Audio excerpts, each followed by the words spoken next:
Block code को समझ लेते हैं। ब्लॉक कोड को सबसे पहले हमने इस तरह लिख लेना है। इसकी ओपनिंग टैग और क्लोजिंग टैग दोनों लिख लेने हैं आपने।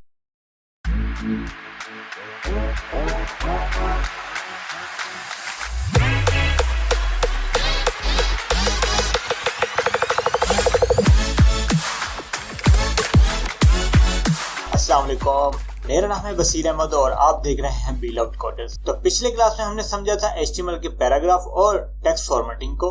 आज की क्लास में हम समझने जा रहे हैं HTML के अंदर कोटेशंस टैग को। आप भी समझना चाहते हैं HTML के कोटेशंस टैग को, तो इस वीडियो को जुड़े रहें और एंड तक वॉच करें। आप भी इस चैनल पर न्यू हैं तो इस चैनल को सब्सक्राइब कर लें और बेल आइकन पर क्लिक कर लें ताकि आइंदा आने वाले तमाम वीडियोस की नोटिफिकेशन आप तक पहुंच सकें। इस वीडियो को लाइक करें, शेयर करें अपने दोस्तों के साथ ताकि आपके दोस्त भी इस वीडियो से फायदा उठा सकें। चलें आगे अपने स्क्रीन की तरफ चलते हैं और वहीं आगे समझते हैं। आज की क्लास में जो हमने कोटेशन समझ दी हैं वो सब मैंने यहाँ पर लिख ली हैं। ये टोटल 6 बनती हैं, जिनमें से पहले नंबर पर है ब्लॉक कोड, फिर है क्यू टैग, इसको कोटेशन फुल फॉर्म में कहते हैं, फिर है आपके पास ABBR टैग, उसके बाद है हमारे पास एड्रेस के बाद है हमारे पास साइट टैग के बाद है हमारे पास BDO टैग का फुल फॉर्म है बाई डायरेक्शनल ओवरराइड। तो हमने समझ लिए हैं, हमारे पास टोटल 6 टैग हैं जिनको आज की क्लास में हमने समझना है। तो अब हम प्रैक्टिकल करते हैं। प्रैक्टिकल में आगे समझते हैं कि कौन सा टैग किस काम के लिए यूज होता है। सबसे पहले हम ब्लॉक कोड को समझ लेते हैं। ब्लॉक कोड को सबसे पहले हमने इस तरह लिख लेना है। इसकी ओपनिंग टैग और क्लोजिंग टैग दोनों लिख लेने हैं आपने। उसके बाद इसके अंदर मैं एक पैराग्राफ ले लेता हूं और एक H1 टैग ले लेता हूं, जिसके अंदर मैं एक हेडिंग डालूंगा और पैराग्राफ टैग के अंदर पैराग्राफ लिखूंगा। अब मैंने यहां पर एक वेबसाइट खोली है, लॉरम इप्सम की वेबसाइट है।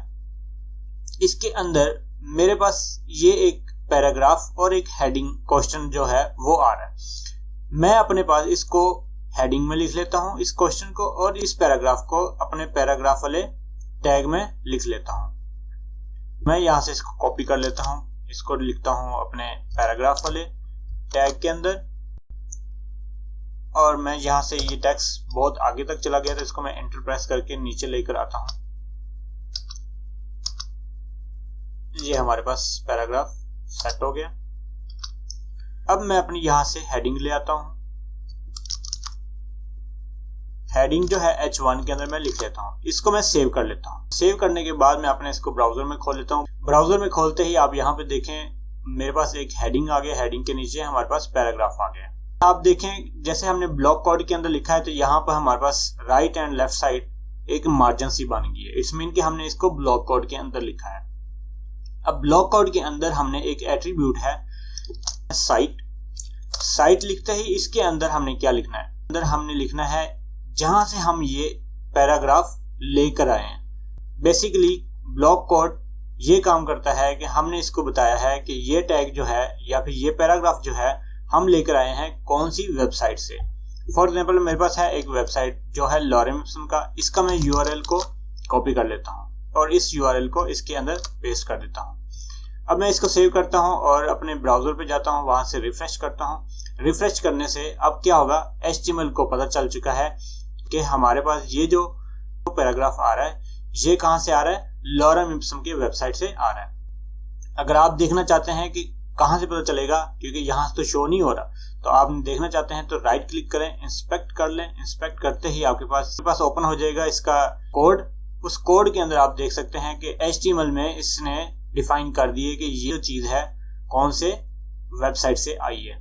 इसके बाद है हमारे पास क्यू टैग को क्या हम करते हैं, फॉर एग्जांपल हमारे पास ये एक लाइन है जिसके इर्द गिर्द हमने कोटेशंस लिखनी है, क्योंकि जहां पे हम कोट लिखते हैं, कोई लाइन ऐसे लिखते हैं तो हम उसके इर्द गिर्द कोटेशंस डाल देते हैं ताकि यूजर को मालूम हो ये एक कोट है। तो उसके लिए हम क्यू टैग का इस्तेमाल करेंगे। तो क्यू टैग की भी क्लोजिंग और ओपनिंग टैग दोनों होंगे।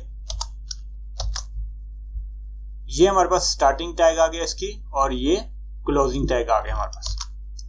क्लोजिंग टैग के अंदर ये मैं लाइन टेक्स्ट तक लॉरम इप्सम के इसको कट कर लेता हूँ, कट करके इसके अंदर पेस्ट कर देता हूँ। अब मैं इसको सेव करता हूँ जैसे ही, तो यहाँ पर अब वेबसाइट को मैं रिफ्रेश करता हूँ। यहाँ पर देखें इस लाइन के, फॉर एग्जाम्पल मेरे पास एक ये लाइन है जिसके इर्द गिर्द मैंने कोटेशन डाल दी हैं। आपको शो हो गया होगा यहाँ पर, फॉर मैं थोड़ा जूम कर लेता हूँ इसको। ये देखें यहाँ पर अब कोटेशंस डले हुए आ गए हैं। इसके बाद हमारे पास है तीसरा टैग है ABBR, एब्रीवेशन टैग। जहां पर हमें किसी टेक्स्ट का टाइटल शो करना हो वहां पर हम एब्रीवेशन टैग को यूज कर सकते हैं। उसके लिए कैसे करेंगे, पूरे पैराग्राफ को हम क्या कर देते हैं, एब्रीवेशन टैग के अंदर लिख लेते हैं। यहाँ पर मैं एब्रीवेशन के ABBR लिखता हूँ और इसके स्टार्टिंग और क्लोजिंग टैग दोनों लिखता हूँ, दोनों के अंदर पैराग्राफ को लिख लेता हूँ और मैं इसको सेव करता हूँ। सेव करने के बाद मैं यहाँ से रिफ्रेश करता हूँ तो आप देखें कोई डिफरेंस मालूम नहीं हो रहा। इसके अंदर एट्रीब्यूट है वो है टाइटल।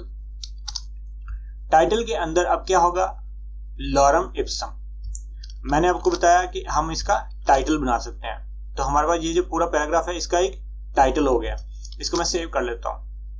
सेव करने पर मैं अगर इसको रिफ्रेश करता हूँ, यहाँ पे देखें एक तो हमारे पास इस पैराग्राफ के नीचे अंडरलाइन आ गया, इट्स मीन इसका कोई टाइटल है। अगर हम माउस हॉवर करते हैं, माउस लेकर जाते हैं इस टेक्स्ट के ऊपर, तो यहाँ पर हमारे पास देखें लॉरम इप्सम लिखा हुआ आ गया। तो ये लॉरम इप्सम कहाँ से लिखा हुआ आ गया, इस टाइटल के अंदर से। फॉर एग्जाम्पल मैं इस क्वेश्चन को टाइटल बना लेता हूँ और इसको मैं सेव करता हूँ। सेव करने के बाद इसको रिफ्रेश करता हूँ। रिफ्रेश करने के बाद दोबारा देखें व्हाट इज लॉरम इप्सम लिखा हुआ आ गया। इसके बाद है हमारे पास एक एड्रेस टैग।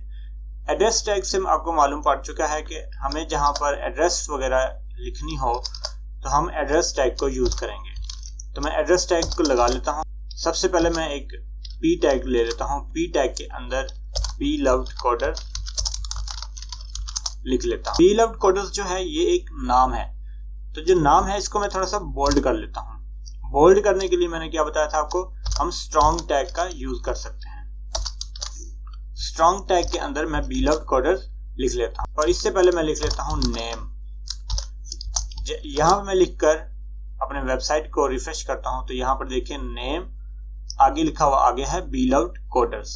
अब ये इटैलिक में क्यों आ रहा है, थोड़ा सा टेढ़ा लिखा हुआ आ रहा है। क्यों लिखा हुआ आ रहा है, बिकॉज कि हमने एड्रेस टैग को यूज किया हुआ है। मैं एक P टैग ले लेता हूं जिसके अंदर मैं अपनी ईमेल लिख लेता हूं। अभी मैं एग्जाम्पल के तौर लिख रहा हूं, तो एग्जाम्पल में abc@gmail.com लिख लेता हूं और इसको मैं सेव कर लेता हूं। सेव करते ही यहाँ पर रिफ्रेश करता हूं, यहाँ पर मेरे पास लिखा हुआ आ गया। तो एड्रेस से आपको पता चल गया कि एड्रेस कहाँ पे यूज होता है, जहाँ पे हम एड्रेस लगाते हैं। उसके बाद हमारे पास सेकंड आता है साइट। साइट आपको यहाँ से मालूम पड़ गया कि साइट एक जगह और भी हमने यूज किया है। वो साइट था ब्लॉक कोड के एट्रीब्यूट के अंदर। तो वो जो साइट था वो एट्रीब्यूट था, लेकिन ये वाला जो साइट है ये एक अलग टैग है।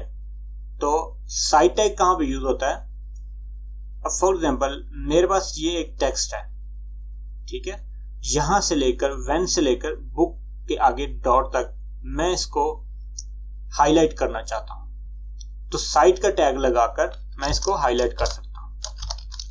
साइट, इसको ओपनिंग और क्लोजिंग टैग दोनों लगा लेने हैं और मैं यहाँ व्हेन से लेकर बुक तक टेक्स्ट जो है इसके अंदर लिख लेता हूँ और इसको सेव करता हूँ। सेव करने के बाद वापस अपने ब्राउजर पे जाता हूँ। यहाँ पर देखें व्हेन से लेकर बुक तक देखें इटैलिक लिखा हुआ आ गया।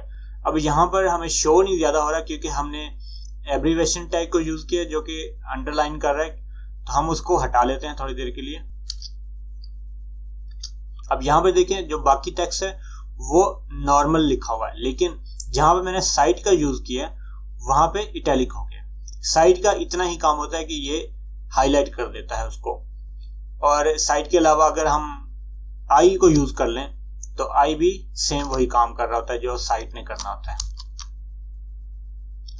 मैं इसको सेव करता हूं। सेव करने के बाद यहाँ रिफ्रेश करके देख लेते हैं। यहाँ पे देखें आई भी सेम काम कर रहा है और साइट भी वही काम कर रहा है। इसके बाद हमारे पास BDO tag, by directional override. BDO tag जो है ये टेक्स्ट को रिवर्स करता है। इसके दो डायरेक्शन है, एक लेफ्ट टू राइट है और राइट टू लेफ्ट है। अब यहाँ पर मैं इसको यूज करके बताऊंगा तभी आपको समझ आएगी। यहाँ पर एक टैग ले लेता हूँ BDO, ओपनिंग और क्लोजिंग टैग दोनों लगा लेता हूँ और उसके अंदर मैं लिख लेता हूँ Beloved कोडर्स। बीलव्ड कोडर्स लिखते ही इसको मैं सेव कर लेता हूँ। सेव करने के बाद मैं इसको रिफ्रेश करता हूँ। थोड़ा सा स्क्रॉल करने के बाद यहाँ पे देखता हूँ बीलव्ड कोडर्स लिखा हुआ आ गया। अब फर्क क्या नजर आया? अभी कुछ भी नहीं, लेकिन इसके अंदर एक एट्रीब्यूट है जो है DIR। DIR का मतलब होता है डायरेक्शन। तो डायरेक्शन बीलव्ड कोडर्स जो है, अभी हम इसको RTL कर देते हैं, राइट टू लेफ्ट। अब मैं सेव करता हूँ। सेव करने के बाद इसको रिफ्रेश करता हूँ। रिफ्रेश करने के बाद देखें बीलव्ड कोडर है ये राइट टू लेफ्ट लिखा हुआ आ गया, यानी कि इसके आप स्पेलिंग पढ़ें उल्टा लिखा हुआ आ गया। यहां से देखें S जो है वो एंड में था, अब जो है स्टार्टिंग में आ गया, ठीक है। और R जो था वो सेकंड लास्ट था, अब वो सेकंड हो गया। तो इसका काम ये, कोई भी टेक्स्ट या फिर पैराग्राफ को रिवर्स हम कर सकते हैं। उसके बाद हमारे पास लेफ्ट टू राइट RTR, इसको मैं सेव कर लेता हूँ। सेव करने के बाद रिफ्रेश करता हूँ तो बीलव्ड कोडर्स लिखा हुआ आ गया। तो आज की क्लास में हमने तमाम कोटेशंस को समझ लिए। इसके रेलेवेंट कोई भी आपके पास कोई क्वेश्चन हो आप कमेंट सेक्शन में लिखें, मैं आपको रिप्लाई कर दूंगा। तो मुझे उम्मीद है आपको बहुत मजा आया होगा कि आज की क्लास में, क्योंकि यहाँ पर हमने न्यू HTML टैग्स को समझा और एट्रीब्यूट और टैग्स के अंदर डिफरेंस को मालूम किया। एट्रीब्यूट जो है टैग्स के अंदर यूज होने वाले चीजों को हम एट्रीब्यूट बोलते हैं। आपको एट्रीब्यूट और HTML के टैग्स के दरमियान डिफरेंस मालूम हो गया होगा। नेक्स्ट क्लास में हम समझेंगे HTML के कमेंट सेक्शंस को, कि कैसे हम HTML के अंदर कमेंट्स लिखते हैं और उनका क्या यूज होता है। तो आज की क्लास में इतना ही। तो मुझे दीजिए इजाजत। अल्लाह हाफिज।